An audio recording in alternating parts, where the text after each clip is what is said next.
Welcome. Scott here. Here is a quick boss guide for the upcoming possible Intersecting wills, Invaders featuring the returning Sephiroth from Final Fantasy VII. The event is still relatively unknown. Please do note that there is a possibility that we might not get this event. The event synergy units are Sephiroth, Palom, Selphie, Aranea, Cait Sith, and Fang. Sephiroth FR and Aranea BT will be making their debut. Both Sephiroth and Aranea will be getting their reworks and FR Echo boards. We will be fighting 2 Eagle Gun. They have 250 million HP each. The turn requirement is 50. The HP requirements is 10,000. Before I continue further, here is a small disclaimer clause for the video. The guide is written based on the time that the event was released for the Japanese version. Please do note that it is possible that the boss fight mechanics might differ when the actual event is released in global. Like most other Shinryu fights, the boss gains increased brave damage and gain resistances at start of the fight and 79% HP threshold. Bringing a support like Iris, Braska, Charlotta, Aerith, Ramza, Yuna, Iroha, Pernello, Garnet, Rem, and Selphie that grants damage boosting aura will make your fight easier. As the boss gains substantial boost to their defenses with the auras, it is important to inflict debuffs that lower their defenses. On the screen I have listed down the key utility that you can consider when forming your party for this fight.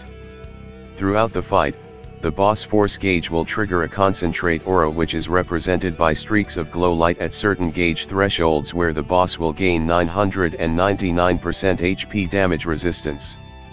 The resistances will only be removed until you break them. If they are in break status, you need to reset their break status so you can inflict break to remove the aura. To ensure you can break them on demand, bring rebreaker units like Aranea, Lightning, Quina, Jack Garland, Gabrinth, Dorgan, Vayne, or Arthen will help greatly here.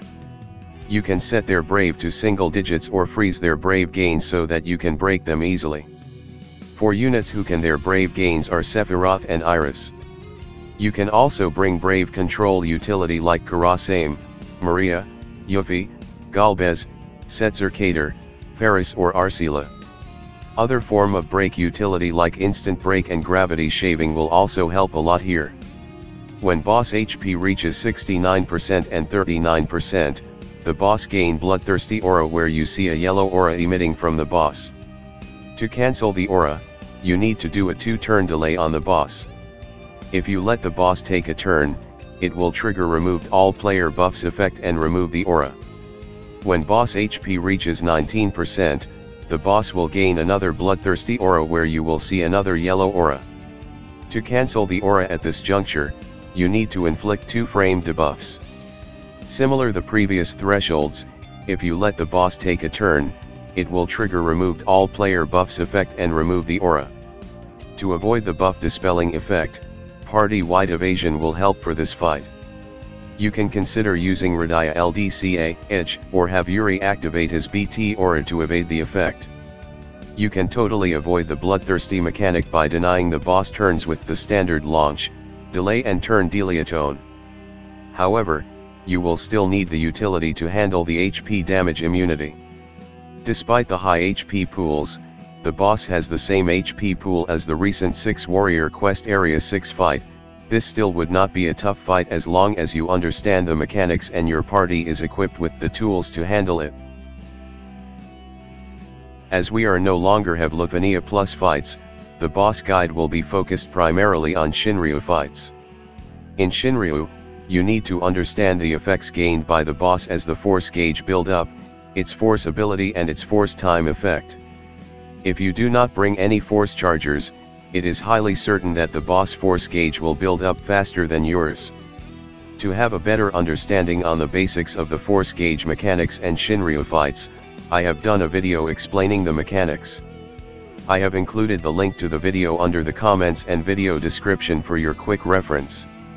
Throughout the fight, the boss will gain 4% charge rate up whenever your party acts.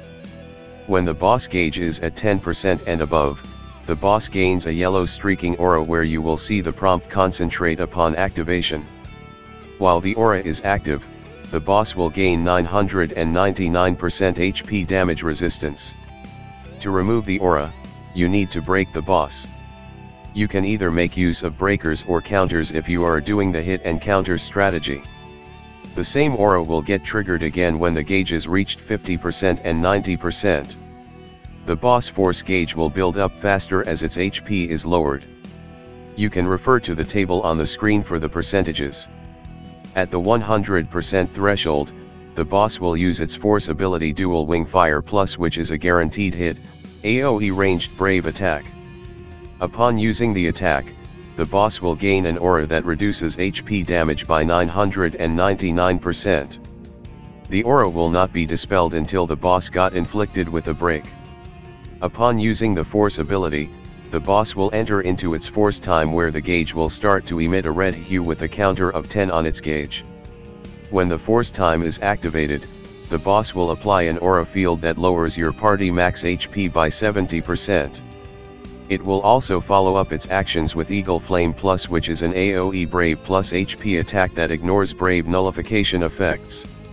To deal force weakness on the boss, which will cancel the boss force time, you need to use a FR that inflicts a debuff on the boss. If you have been playing a while, there are a lot of FR that can easily meet the criteria. Examples are Sephiroth, Aranea, Zack, Kurasame, Ace, Beatrix, Yuffie, or Mog. Now let us go through the key mechanics of the fight. Let us go through the bloodthirsty mechanics. The aura will get triggered when the individual boss HP reaches 69%, 39%, and 19% HP threshold. The condition to cancel for the 19% HP threshold is different, so I will explain in the next slide.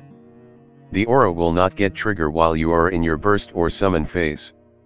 Upon activating the aura at the 69% and 39% HP threshold, the boss will gain a yellow aura. This is followed by a prompt delay Eagle Gun by 2 or more at once.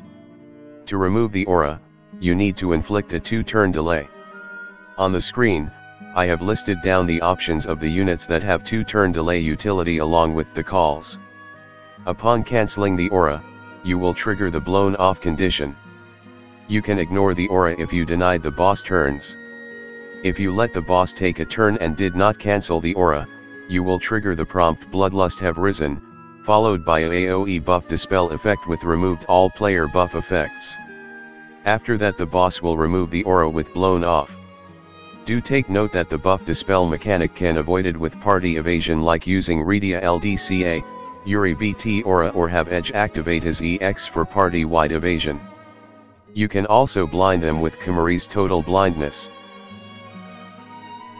The boss will activate Bloodthirsty aura again at 19% HP threshold, but this time with a different set of cancel conditions. To cancel the aura this time, you need to inflict the boss with 2 or more frame debuffs. Both the featured units Sephiroth and Aranea has a frame debuff in their kit. You can also bring a party debuffer that offers frame debuffs like Kurasame, Pain, Sarah, or bring frame debuff LDCAs like the ones that I have listed on the screen. Please do note that for LDCA to work, most of them required the characters to have their EX plus passive. For example, Amidala on LDCA needs its EX to be at least 2 out 3 limit break to have the starting 3 frame debuff, so when you use the LDCA you will get 4 frame debuffs. Similar to the previous 2 thresholds, you can ignore the aura if you denied the boss turns. If you let the boss take a turn and did not cancel the aura, you will trigger the prompt Bloodlust Have Risen, followed by a AoE buff Dispel effect with removed all player buff effects. After that the boss will remove the aura with blown off. Do take note that the buff Dispel mechanic can avoided with party evasion like using Redia LDCA, FRBT aura or have Edge activate his EX for party-wide evasion. You can evade the Dispel effect by blinding them with Kimuri's Total Blindness. Let us cover a bit on the boss attack rotations. The bosses have a lot of AoE HP attacks. So be mindful of that if you are playing the hit and counter game. It will alternate between the Eagle Flame attack and the standard ranged Brave attack. The Eagle Flame is a Brave gain, followed by AoE Magic Brave plus HP attack. While its force time is active, it will follow up with Eagle Flame Plus, which is a magic AoE Brave plus HP attack that executed twice that ignores Brave damage nullification effects. Before I end the guide on the boss mechanics section, here are some tips on how to make the fight easier. In order to handle the no damage thresholds when the gauge reaches 10%, 50%, and 90%, bring rebreakers or units that constantly keep the boss brave to single digit. Delay and launches to boss no turns is a strategy for easy victory. In general, if you don't delay or break, expect pain in the fight. With this, let us proceed with the unit's FRBT review. Let us start off with Aranea. Aranea does not have much changes to her kit other than she get more HP dumps and minor buff upgrades.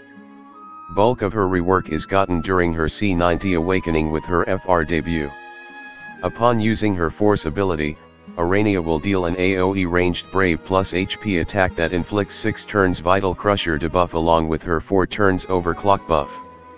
During her force time, any breaks inflicted by Aranea will delay the turn of the target by 1 turn. Whenever your party deal critical Brave damage, you will get 50% HP damage up and max Brave cap up by 50%. Let us recap on her force conditions. 1. Delay an enemy or break delay a target will get you 40% HP damage bonus. While her overhead Magitech Lance is active, Aranea will always unbreak any target that she targets. She also meets the delay requirements with her S1. You can enable meeting these conditions with units who have utility to set boss brave to single digits like Sephiroth BT or Iris BT.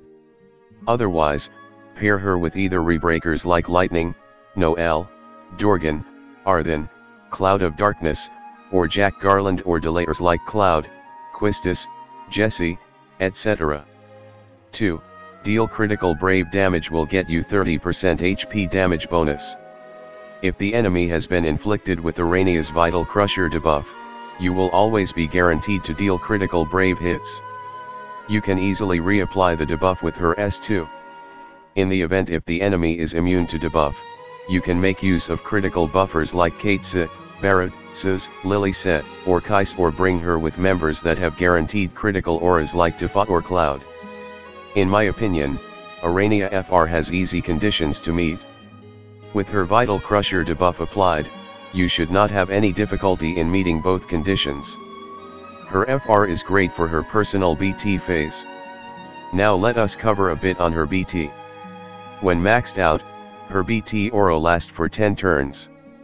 It provides the standard auras where it raises the party Brave damage cap by 50%, Brave damage up by 50%, HP damage up by 20% and max Brave cap by 30%. The BT aura provides some useful utility for Aranea herself. During her turn, Aranea always guaranteed launches. Since bulk of her skills deals AoE Brave damage, you can have your allies triggers launches on other target when Aranea initiates launch on the first enemy. Her BT aura also give her access to her powerful launch follow-up attack, Air Drive, which is a Brave gain and single ranged Brave plus 7 HP attacks which could match up well with Rain's Seraphic Charge.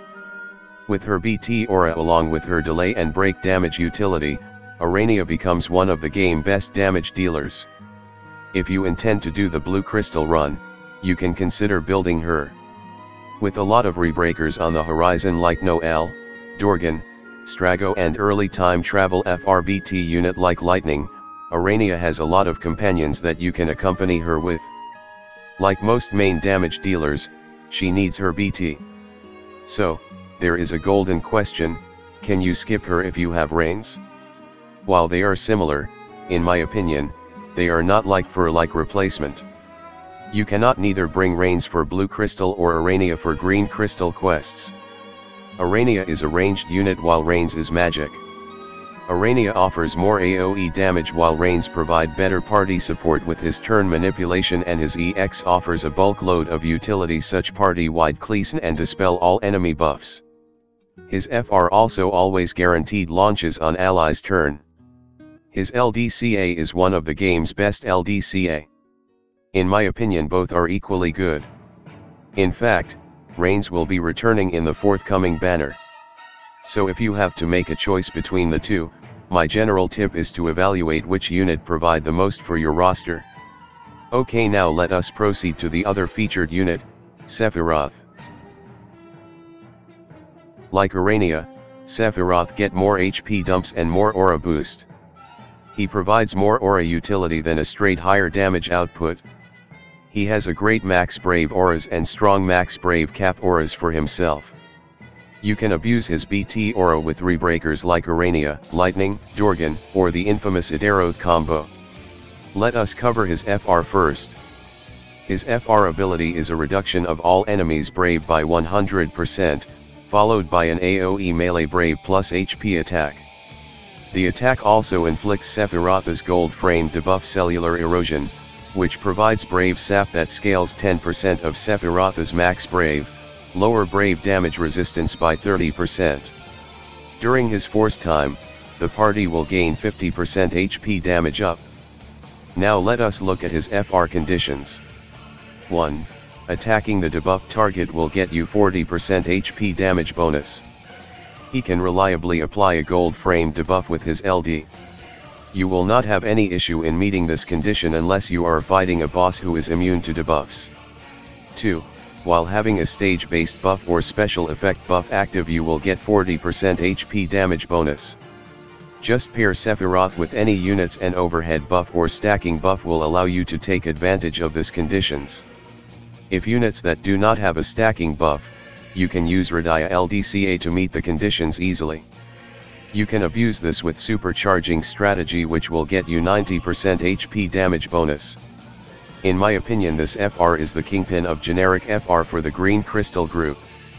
You will always meet the full 80% damage condition if a debuff is on the enemy and your party unit have stacking buff or overhead buff. Do note that BT auras also counts as overhead buff. His BT aura has been reworked. The aura lasts for 8 turns from the previous 4 turns. While the aura is active, it will reset all enemies brave back to 1 after their turn or after you have inflicted break on them. This is the BT aura that gives fame to the infamous Idaroth combo. While active, the BT aura will raise Sephiroth's own max brave cap by 70%. Like most BT auras, it provides the standard party auras like raising attack by 100%, brave damage cap by 50%, brave gains up by 50%, and max brave cap by 30%. As a damage dealer, have a green BT is essential if you intend to use him for end game content. Is he a worthwhile investment for the future? It depends on whether you like his style of gameplay. Sephiroth have lots of HP dumps in his skills, but they have weak brave potencies though. His EX offers a guaranteed gravity shaving utility, which you probably won't need if you have his BT aura active. If you have any inquiries on Aranea or Sephiroth, I will recommend you to check the Tonberry Troop infographic page for these units. The website also provides detailed play guide on how to use the characters effectively. With this, I have come to the end of my boss guide presentation. Hopefully you find it useful. If you like the video, please give a like. Please subscribe to my channel for future gaming content. Good luck for the fight in the coming days. Bye.